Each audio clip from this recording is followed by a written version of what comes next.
Jenayah rentas sempadan telah meningkat menyusuli pembukaan semula perjalanan antarabangsa tahun lalu semasa mengeluarkan statistik terkini. Penguasa Imigresen dan Pusat Pemeriksaan ICA menyatakan operasi penguatkuasaan yang cekap dan kerap telah berjaya mengawal keadaan. Bagi jenayah cuba masuk ke Singapura menggunakan identiti berlainan, jumlahnya melonjak daripada hampir 30 kes pada tahun 2021 kepada lebih 440 tahun lalu.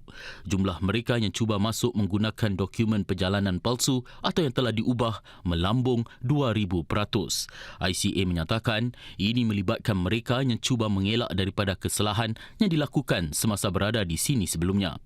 Kes penyeludupan barangan haram masuk ke Singapura turut meningkat, iaitu naik 29% kepada 35,000 kes berbanding 27,000 pada tahun sebelumnya. Jumlah pendatang haram dan mereka yang menetap melebihi tempoh yang dibenarkan juga naik daripada 355 kepada 414. Mereka yang memberi perlindungan dan menggajikan pesalah imigresen bagaimanapun merosot sebanyak 10 orang. Kes perkahwinan palsu turut meningkat daripada 1 kes pada tahun 2021 kepada 9 tahun lalu. Selain meningkatkan penguatkuasaan, ICA juga turut mempergiat operasinya bagi menangani jumlah pengunjung yang bertambah, iaitu sekitar 105 juta orang merentasi pusat pemeriksaannya tahun lalu. ICA juga sedang meneroka idea untuk memasang lagi 61 laluan automatik di pusat-pusat pemeriksaan tahun ini. Ia sebagai tambahan kepada 125 yang sudah pun beroperasi. Bagi menangani masalah kesesakan, ICA memperkenalkan laluan automatik pertama di dunia pada Disember lalu yang membolehkan beberapa pengunjung untuk melakukan pelepasan imigresen kendiri secara berkumpulan. Para doktor digesa melakukan pemeriksaan kesihatan mental secara kerap ke atas golongan wanita hamil serta ibu yang baru melahirkan. Ia sebahagian daripada 10 garis panduan baru bagi meningkatkan kesejahteraan mereka dan membendung kes kemurungan di kalangan golongan tersebut. Saudara, perangkaan sebelum COVID melanda menunjukkan masalah kemurungan menjejas lebih 12% wanita hamil serta hampir 8% ibu yang baru bersalin. Para pakar perubatan mengatakan pandemik telah memburukkan lagi keadaan. Hospital Wanita dan Kanak-kanak KK menyaksikan lonjakan sekitar 50% dalam kes-kes pesakit yang mengalami kemurungan selepas bersalin berbanding sebelum pandemik. Ia juga menekankan peri pentingnya untuk menangani isu peningkatan kes gangguan mental terutama menerusi campur tangan lebih awal. Lantaran itu, kini terdapat 10 garis panduan merangkumi keseluruhan pengalaman daripada sebelum kehamilan sehingga tempoh setahun selepas kelahiran anak. Ia termasuk panduan mengenai apa yang boleh dijangka dengan naluri keibuan serta penyesuaian yang perlu kepada gaya hidup. Selain itu, ia juga merangkumi cara untuk mengesan kes-kes keresahan dan kemurungan serta apakah jagaan, rawatan dan sokongan yang diperlukan. Satu tinjauan KKH ke atas 600 wanita mendapati, meskipun hampir kesemua mereka sedar betapa lumrahnya keadaan ini, hanya sekitar 60% yang tahu tentang tanda-tanda awalnya. Malah, lebih 60% tidak menerima nasihat tentang kesihatan mental daripada doktor mereka. Ini menjadi genting kerana kajian menunjukkan risiko yang jelas terhadap kanak-kanak apabila si ibu mengalami kemurungan atau keresahan.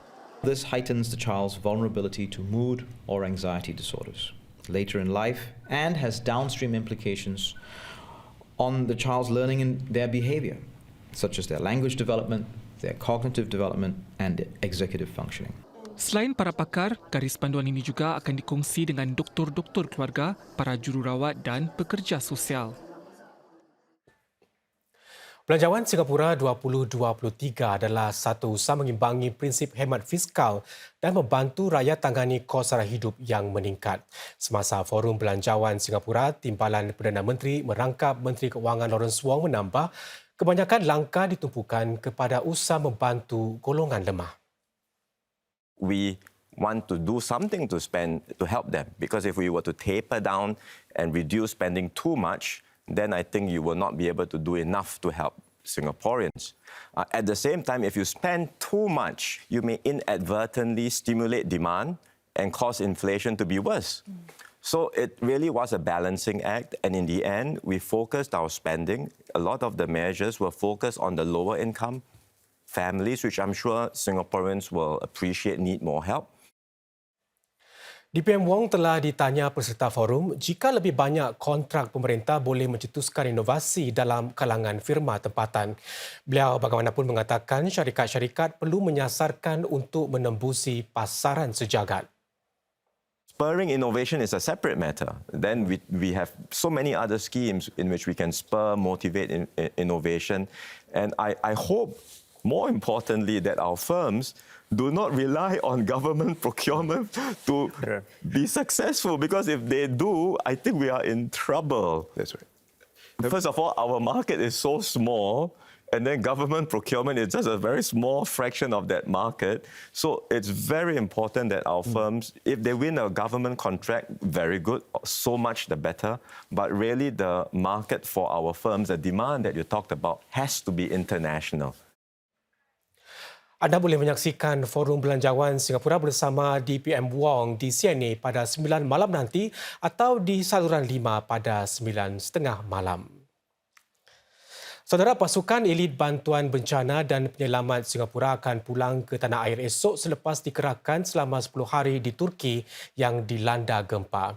Pasukan Operation Lionheart terdiri daripada 68 anggota telah menyumbangkan bekalan seperti peralatan dan ubat-ubatan serta barangan asas seperti makanan dan kemah. Angka korban gempa bumi di Syria dan Turki sudah mencecah hampir 44,000 orang. Namun jumlah sebenar dipercayai melebihi angka rasmi ini.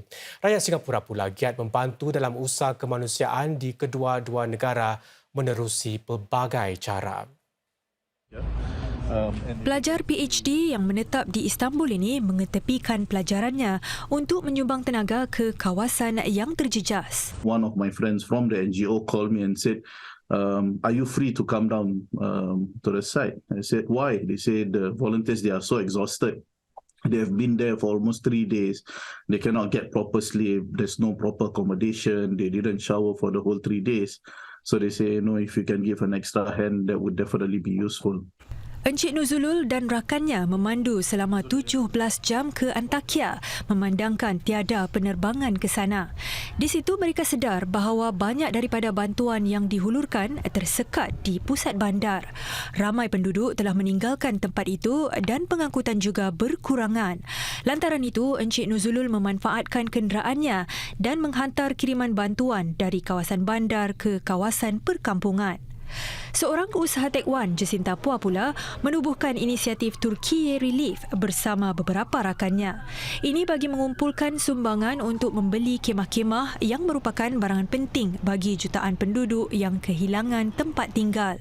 Usaha Cik Pua berjaya mengumpulkan hampir $60,000 dalam tempoh 3 hari sahaja. Singapore Airlines akan menghantar bekalan tersebut tanpa sebarang kos dari China ke Turki melalui Singapura.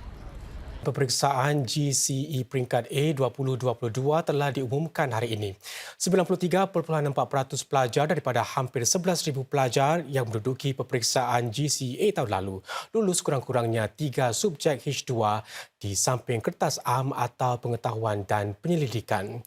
Menurut Kementerian Pendidikan, keputusan itu setanding dengan kohort pada tahun-tahun yang lalu. Namun pencapaian pada tahun lalu merosot sedikit berbanding 96.6% yang dicatat oleh kohort 2021. Selepas sekatan COVID-19 dilonggarkan, para pelajar ditemani dengan ibu bapa yang boleh mendapatkan keputusan mereka di sekolah masing-masing.